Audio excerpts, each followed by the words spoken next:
ఆలు సమోసా ఎలా తయారు చేయాలో చూద్దాం. మీకు ఎవరికన్నా ఇస్తే కనుక ఒకసారి ట్రై చేయండి. అలాగే వీడియో పైన ఒపీనియన్ని కామెంట్ సెక్షన్లో తెలియజేయండి. బౌల్లోనికి కప్పు మైదా వేసుకోవాలి, 1/2 teaspoon salt, 2 tablespoon నెయ్యి, కొంచెం వాము అనేది క్రష్ చేసుకుని వేసుకోవాలి. ఇవన్నీ ఒకసారి బాగా కలుపుకోవాలి. ఇవన్నీ బాగా మిక్స్ చేసుకున్న తర్వాత కొద్దిగా వాటర్ పోసుకుంటూ పిండిని కలుపుకోవాలి.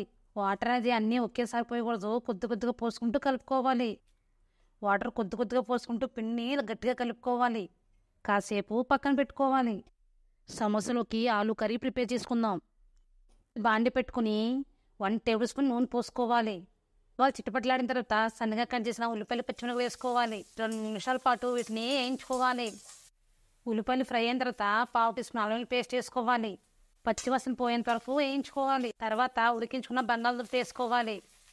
1/2 టీ స్పూన్ పసుపు, 1/2 టీ స్పూన్ కారం, 1/2 టీ స్పూన్ సాల్టు, ఇవన్నీ వేసుకుని ఒకసారి బాగా కలుపుకోవాలి. 2-3 నిమిషాల పాటు ఈ బంగాళదుంపని ఫ్రై చేసుకోవాలి.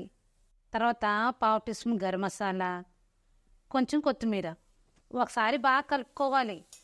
ఇవన్నీ ఒకసారి బాగా మిక్స్ చేసుకున్న తర్వాత స్టవ్ ఆఫ్ చేసుకోవాలి. కొద్దిగా నిమ్మరసం వేసుకోవాలి. ఒకసారి బాగా మిక్స్ చేసుకోవాలి. చల్లగా అయ్యేంత వరకు పక్కన పెట్టుకోవాలి. పిండిని చిన్న బాల్స్ ప్రిపేర్ చేసుకోవాలి. కొద్దిగా పిండి చల్లుకుని చపాతీ పీట మీద కొంచెం మందంగా ఇలా పొడుగ్గా చేసుకోవాలి. దీన్ని మధ్యలోకి కట్ చేసుకోవాలి. చుట్టూ వాటర్ అప్లై చేసుకోవాలి. ఇలా మధ్యలోకి మడత పెట్టి 2 వైపులా అతికించుకోవాలి. మనం ప్రిపేర్ చేసుకున్న కర్రీ వేసుకోవాలి. చివరన చిన్నగా ఫోల్డ్ చేసుకుని కర్రీ అనేది బయటికి రాకుండా క్లోజ్ చేసుకోవాలి. ఇలా మొత్తం అన్నీ సమోసాలాగా ప్రిపేర్ చేసుకోవాలి. మొత్తం అన్నీ ఇలా సమోసాలాగా ప్రిపేర్ చేసి పెట్టుకోవాలి. డీప్ ఫ్రైస్లో కూడా నూనె పెట్టుకుని నూనె వేడి చేసుకోవాలి. నూనె వేడైన తర్వాత డీప్ ఫ్రై చేసుకోవాలి. అన్నీ ఒకేసారి వేయకుండా కొద్దిగా వేసుకుంటూ డీప్ ఫ్రై చేసుకోవాలి. బ్రౌన్ కలర్ వచ్చిన తర్వాత ప్లేట్లో తీసుకుని సర్వ్ చేసుకుంటామే. మిగిలినవన్నీ ఇలానే డీప్ ఫ్రై చేసుకోవాలి.